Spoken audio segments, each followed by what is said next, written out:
कार्यालयात ते मित्राचे वडील इकडे तिकडे करत होते आणि आई बी आपली ती मळवट भरून सगळीकडे तिचा कालवा चालला होता. मग ते वधूचे रम असते का नाही, मग ते हळद आणि लग्न एकाच वेळेला असतं, बरोबर आहे.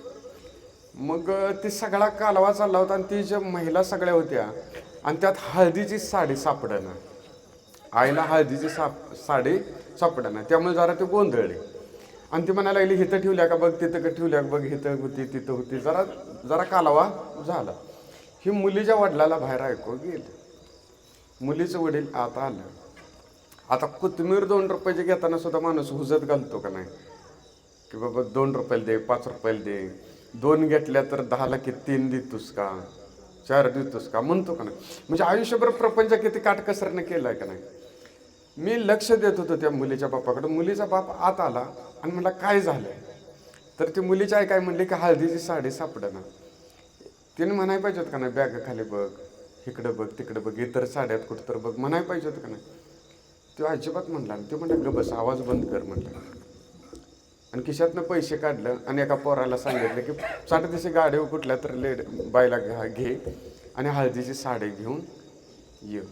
मग त्याला कळतंय ना की 2000ची आता साडी परत आणायची आहे, मग आणि जरा इकडं तिकडं बघावी, बघायला पाहिजे का नाही सांगा. मग होणार का नाही, माणूस आहे.